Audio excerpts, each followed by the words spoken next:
If you've ever left an interview feeling like maybe you said too much, but didn't really say what mattered, listen, you're not alone. A lot of candidates try to explain everything at once.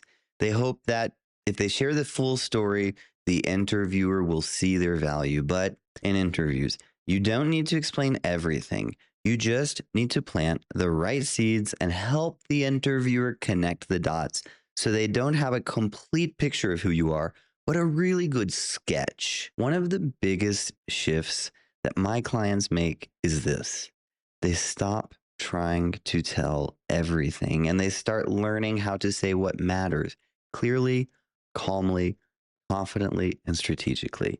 And in this video, I want to walk you through something that I call the seed and story method, which is a smarter way to talk about your work in interviews. Let's start with something that happens to almost everyone. When people feel nervous in an interview, they usually do one of two things. They either freeze or, overwhelmed, they start talking way too much. And I totally understand why. It's an interview. You want to prove yourself. It's an important conversation. You want them to see your experience. But here's what happens when you over explain: the message gets buried in too much detail. The interviewer can't tell what's important, and the conversation stalls. When you say too much, the interviewer becomes overwhelmed with information, and that silence that you feel, it's not because you failed, it's because the path wasn't clear. So let's talk about an idea that might help fix the sense of overwhelm or feeling of a need to over explain. Here's the shift. In your self introduction, you don't need to deliver the whole story. You just need to plant the seeds of it. A seed is a short, relevant sentence or two that hints at something deeper that can grow into a beautiful plant. It's like a movie trailer, it gives just enough to spark curiosity. Now, here's how I want you to picture it. When you plant a seed in an interview, it's like placing a dot on a page in the game of Connect the Dots. The self introduction is the place where you place those dots on the page. And the rest of the interview is where the interviewer gets information and answers to connect those dots. You don't need to draw a full picture or paint a complete painting. You just need to place clear, intentional markers that help the interviewer see an outline of who you are and what you deliver. Think of your professional stories like trees. They have roots, branches, details, and a lot of context. But in a self introduction, or really in any full interview answer, that full grown tree can be too much. Think about it. If your interview is 30 minutes, each minute is 2% of your interview. There simply is not enough time to give the full grown tree. And you're not here to paint a picture of the entire forest. You're here to plant something small and strategic. So here's what that might sound like in a self introduction. You could say something like, I led a regional onboarding project that reduced turnover in the first 90 days. Boom. That's it. That's a seed. And if it's relevant, the interviewer will ask you something like, that sounds interesting. Can you tell me a bit more? And now you have a conversation. You're not hiding the story, you're inviting it. I want to tell you a quick personal story. I live in Colombia as an American expat, and one of the things that I love most about this country is the fresh fruit and vegetables, but especially the mangoes. One day I was making mango juice at home using the blender. And after blending, you have to do one more thing. You have to filter the juice. And as I was standing there filtering my delicious mango juice, I realized this is exactly what candidates need to do with their interview answers. Let me explain. No moment at work involves just one skill, right? Let's say that you led a training that probably involved planning, communication, time management, maybe stakeholder management, could even involve some conflict resolution. What happened? The full story. That's unfiltered juice. But if you don't filter it, your answer becomes too thick, too much, too undigestible. So the competency, the skill that you want to highlight, that's the filter that you use. And the final product, that's the juice. The clear, smooth answer that your interviewer can follow, can enjoy, and can digest. And here's the best part. You can use the same experience to show different skills. All you've got to do is change the filter. Filtering doesn't mean you're cutting out value.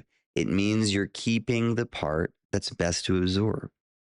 Ask yourself, what does this moment show about how I think, how I solve problems, or how I support my team? So that's the juice. That's the seed. That's the dot. Let's quickly reframe how you think about your role as the interviewee in the interview. First of all, you're not there to perform. You're not there to show every skill you've ever developed, every role you've ever had, or every result that you've ever delivered. That's a performer mindset. And a performer tries to prove their value by presenting everything. But in doing that, they overwhelm the listener and they bury the message.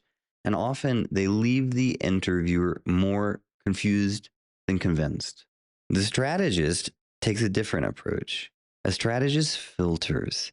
They focus on the moments that matter most, the moments that show overlap, the ones that demonstrate transferable skills. They plant seeds that are relevant to the role they're interviewing for, the context, the organization, the team. Strategists don't say more. They say what matters on purpose. And you don't need a script. You need a strategy. You need to choose what to say and what to leave out so that the interviewer can actually hear the value.